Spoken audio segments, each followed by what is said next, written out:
to Brand X Reviews in part 2 of this Christmas special that I'm doing. In part 1 I looked at a Christmas classic, It's a Wonderful Life. You don't really get much better than that for a Christmas film, it has to be said. Universally loved all round. Well, there is one film in particular I can name as my favourite Christmas film. There's quite a lot out there, to be fair. There's some comedy ones, there's some kind of more serious ones, there's like oldies, there's more new ones, there's ridiculous ones like Jingle All the Way with Arnold Schwarzenegger, there's Miracle on 34th Street, either the original or the remake. My personal favourite Christmas film of all time, and I'm being serious, Die Hard. You don't get much better than this, seriously, in terms of not just Christmas films, but action films as well. This was a film, the first one in particular, that really kind of reinvented a genre, because the action film genre has kind of evolved over the time, and it started out with westerns, I guess. Those were kind of the original action films, such a big genre that kind of spanned all the way up to, had its day I guess by the 70s. By the 80s they were really on the way out, and films kind of like Dirty Harry was more the kind of action film, the gritty cop film. The cop films had taken over the westerns basically. And I did speak about this in my Clint Eastwood retrospective. And I think Die Hard was really something that was taking something that was fairly new in the 80s, where you'd have the Arnold Schwarzenegger films, the Van Damme films, your Rambos and stuff like that, and really giving it heart and something that people could relate to, because John McClane, the Bruce Willis character, was an everyman. He was just a normal guy. I mean, he was a cop, but he wasn't Rambo or anything like that. So I think it was something that a lot of people could identify with, and it was kind of a bit more realistic. But I think the film as well, I think the film was even aware of that. The people that made the film, and it was kind of referenced in the film, because Hans Gruber, the bad guy in the film, is kind of taunting John McClane down the radio and saying, you know, just another kind of another American member of a bankrupted society who's just watched too many John Wayne films. So kind of referencing where the action heroes kind of come from.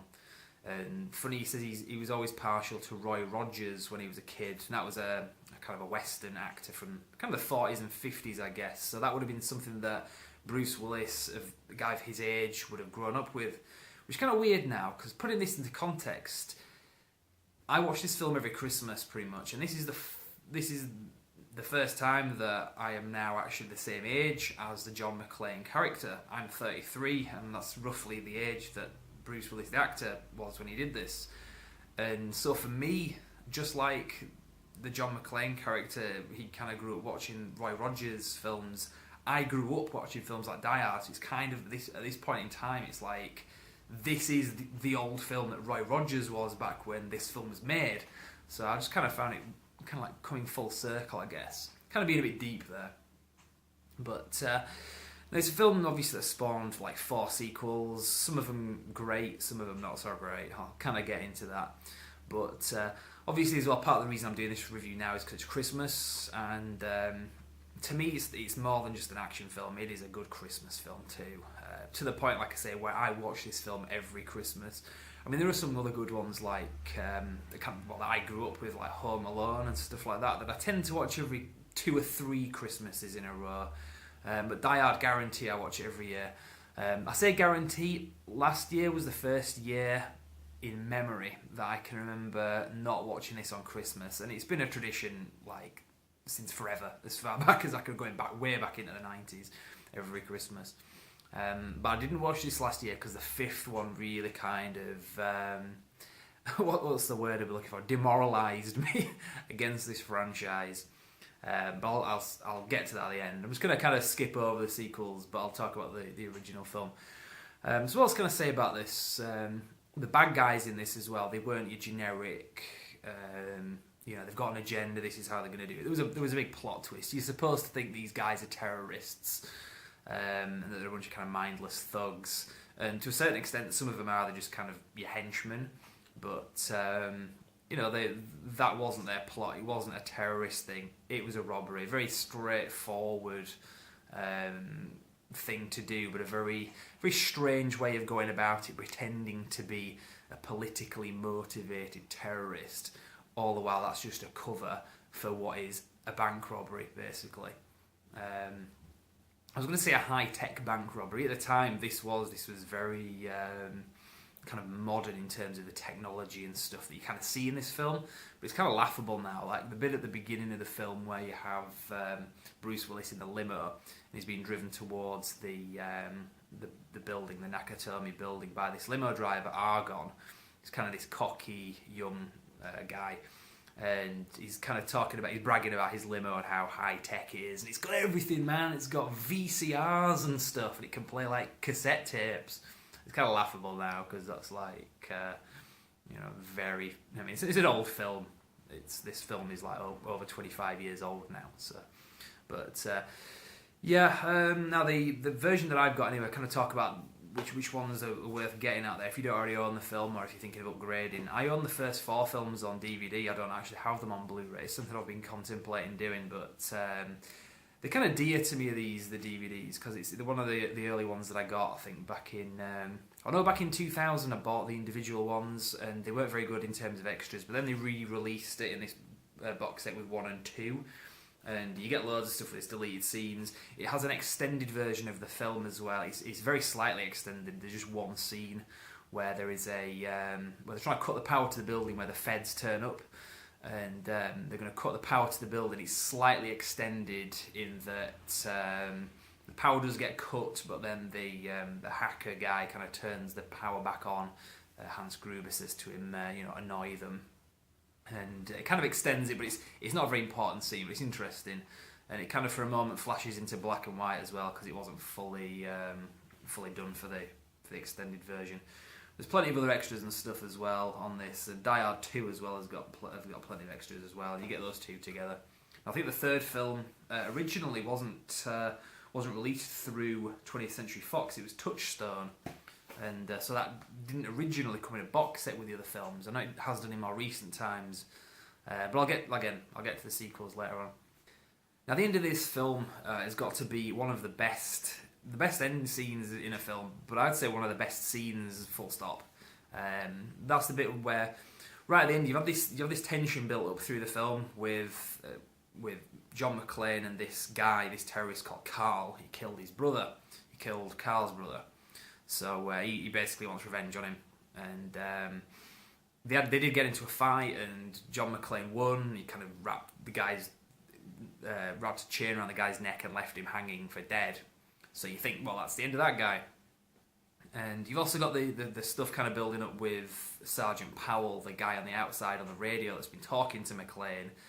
And he told him this story about how he accidentally shot a kid once when he was a rookie. And he never got over it, and since then he's never been able to pull his gun on anybody else ever again because of that accident that he had. So that's kind of his character, his background. So we know all that about him. So bearing that in mind, what happens next is amazing. Right at the end of the film, John McClane comes out of the building for the first time. There's like chaos going on around, and in the middle of it all he sees Sergeant Powell. And it's really kind of like emotional scene because it's been kind of building up to that, and he finally gets to meet this guy that he's been talking to on the radio.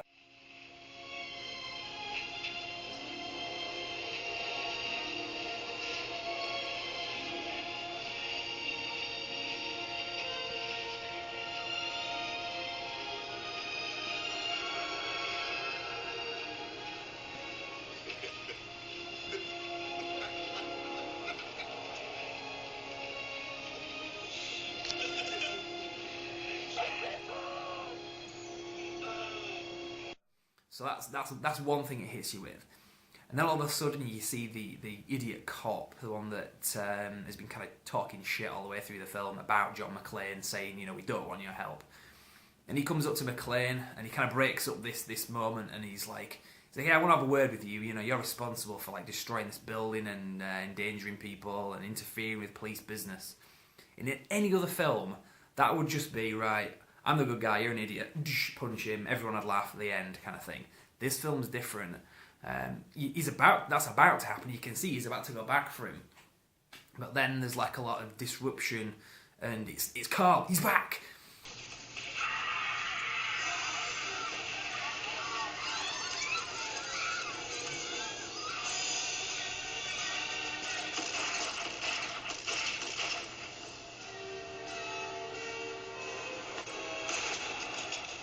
there's like a gunshot, and you just see the barrel of the gun kind of pointing towards the camera.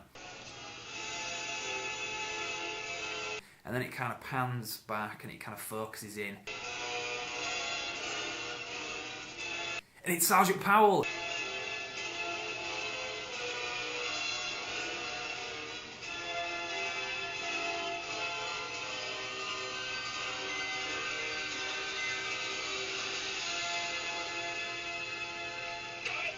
He's like pulled his gun on somebody, which he said he would never do, and he's like saved the day. So he's had his, his moment in the film as well. Such an awesome ending to the film. But and then that's just not enough. You also have the idiot reporter Richard Thornburg, and he kind of comes out and kind of gets in their face. And John McClane doesn't punch him; his wife punches him. Awesome ending to a film. Seriously. But yeah, other than that, I could ramble on about this film for a long time. It's something that I saw when I was very young. I was probably about 9, if that, maybe 8 or 9. My mother used to let me watch action films like this. So that's pretty much all I can say about this anyway, without kind of going on too much. Now, there was a second film as well. The sequel came out, I think it was 2 years later. Die Hard was in 1988. The second film was in 1990. Now, the second film is another Christmas one, so it kind of fits in with this theme.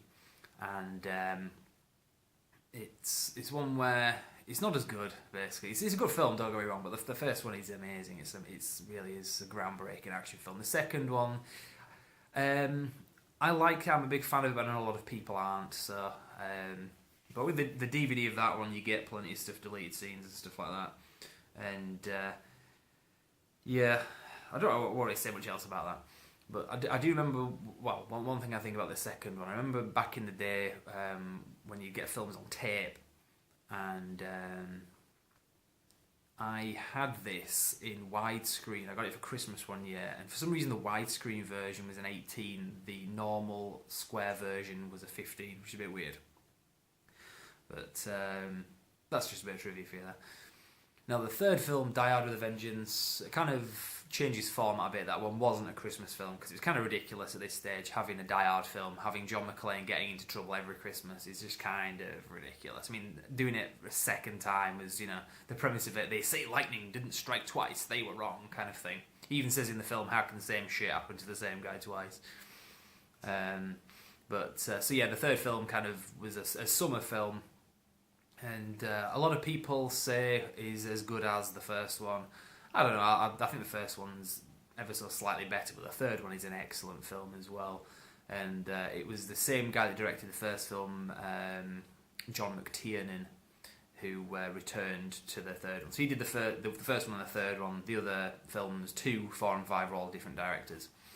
But yeah, the third one is excellent, and I'm sure you've already seen that anyway. The DVD of that one, you've got loads of other... There's an alternative ending as well with that, which I think is actually set at Christmas. It's like 6 months or whatever after the events of the film. You can see that on YouTube. I won't go too much into that, but John McClane catches up with the Jeremy Irons character rather than going to... it's Canada, isn't it? Where I think they're going in that. Or just about to go to Canada anyway. And... yeah, there's like an alternative ending. So, like I say, you can see it on YouTube, or you can just get the DVD with it on, or the Blu-ray if it's on that. Now, the fourth film, there wasn't a sequel for 12 years. There was nothing. The franchise was pretty much capped off with a third one for 12 years, and then they brought it back with Die Hard 4.0. It was originally called Live Free or Die Hard, but they changed it to Die Hard 4.0 because Live Free or Die Hard just kind of sounded a bit stupid. And a lot of people don't like that film. I think it was quite good.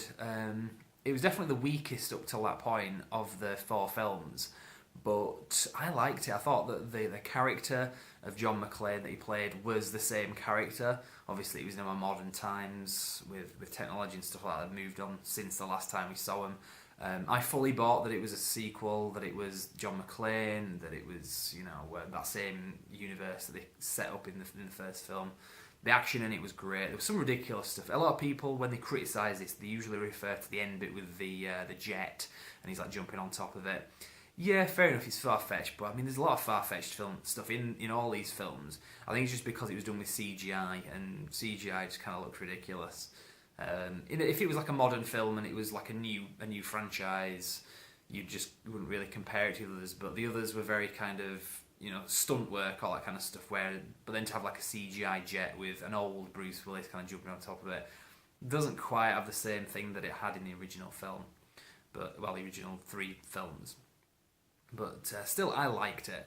And you can get the what's called the harder cut of the film, which they sometimes do. And this is available on DVD, not just Blu-ray, which is what you get nowadays. It came out in 2007, and the uncut version has just got more swearing and more violence and action and stuff in it. And that's where the films end. They didn't do any more after that. Oh shit, they did, didn't they? Die Hard 5, or A Good Day to Die Hard. No, it's a good day to not watch A Good Day to Die Hard.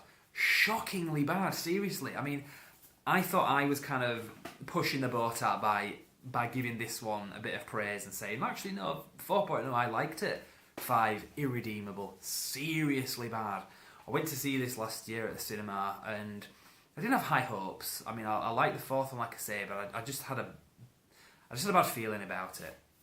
And my worries that I thought it was going to be bad were ambitious. It was really bad. The Bruce Willis even in it, I just don't buy that it's John McClane. I don't buy that it is a Die Hard film. It's not canon with the others.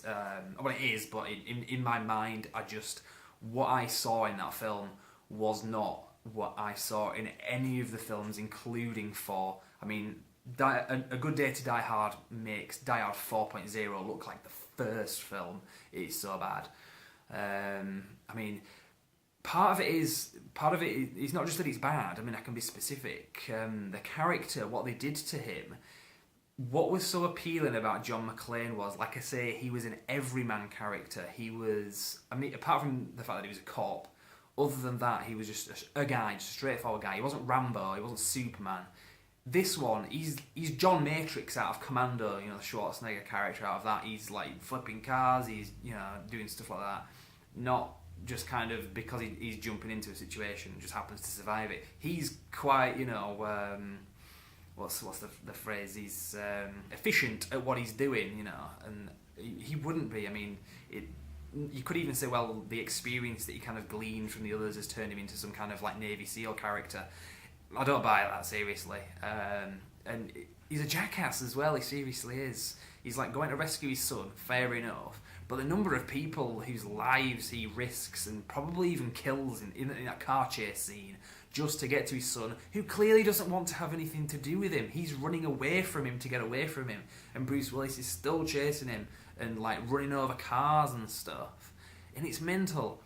It isn't the John McClane character that we know and love. It just seriously bad film, and he sleepwalks through the entire film as well. That's the other thing. His acting in this, he's just standing there looking cool. Seriously, Bruce Willis, what are you playing at? You're sleepwalking through a lot of your films recently. I'm not surprised Stallone. Some say Stallone fired him from Expendables 3. I mean, he made some comments about, he was demanding a lot of money for whatever, a few days' work, like millions for just a few days' work, something like that. I know he's kind of backtracked on that since, but that's the reason why Bruce Willis wasn't in Expendables 3. But it's a real shame as well, and it's a downer to end the film series on. Now, I do own it on Blu-ray, unlike the others. Not for any particular reason, I just haven't got around to buying the others on Blu-ray yet. But on this, I got conned into buying this because, like I said, I saw it at the cinema, wasn't impressed, but bought the Blu-ray because it was the harder extended cut, and I thought, pray to God they've done something to the film just to kind of make it better. I can't imagine like what they could do with this piece of dog shit. But it's actually worse. It's worse than the cinema version. It's fair enough. It's got like a bit more swearing in it, but they actually cut scenes out of the extended version that were in the theatrical version, like the bit where his daughter drops him off at the airport at the beginning, and also where she picks him up at the end of the film. All that's gone. That was a legitimate link to the 4th film as well. It was kind of good to see that. It was one of the few bits in it that I kind of was happy with. And they cut that out of the Blu-ray extended version. I mean, you do get both cuts of the film on this, to be fair. But why cut that out? It's supposed to be the extended version. There's no need to cut that out. It's supposed to be extended. It's just an alternative version, and a not so good alternative version. So again, what the hell were they thinking, man? Seriously. Now, I don't know if they're going to do a sequel to this, in this franchise. In some ways, I'm just thinking, seriously, don't just leave it there. We'll just kind of forget number 5. But if they were to do a number 6 and it kind of made up for the 5th one, I don't know. We'll see. I don't think they will, to be honest. But then again, I didn't think they were going to do a 5th film, and they did. And it was a piece of dog shit. So anyway, that's my kind of opinion on the Die Hard films. As I say, I kind of wanted to do this because it was Christmas, so I've kind of probably rambled more about the 5th film than I have all the others combined. It feels that way anyway. But that's it anyway. These are my Christmas retrospectives. So I've given you It's a Wonderful Life, and then Die Hard and its sequels. So there's quite a few Christmas videos at Brand X Reviews for you to go off. So if you haven't seen that It's a Wonderful Life video, go to the website and you'll be able to see that as well. But I will leave it there anyway. So next year, we're going to be bringing you reviews of a lot of the films that are coming out, and also news and stuff like that of many of the films, because there's a lot of good stuff coming out next year and in 2016. And I'm going to be covering all this as and when. So don't forget, next year we get hoverboards as well in 2015. So I'm really looking forward to that. As promised by Back to the Future 2. We're also going to get to see Jaws 19 in Holomax as well. I'm kidding, seriously, obviously, if you didn't figure that out. Now I'm planning to do a review of Back to the Future 2, the Amiga 500 game, hopefully for January 1st, 2015, if I can be asked. If not, I might save it for, I think it's October 2015, when the actual, the future is set, because although Back to the Future 2 was set in 2015, it wasn't until October, so if I can be asked to get it out for January, I will. If not, I'm just going to save it for October. But that's that anyway. There's plenty more stuff to come at brandxreviews.com, so check that all out, and we will see you next time. And also, before I go, Merry Christmas.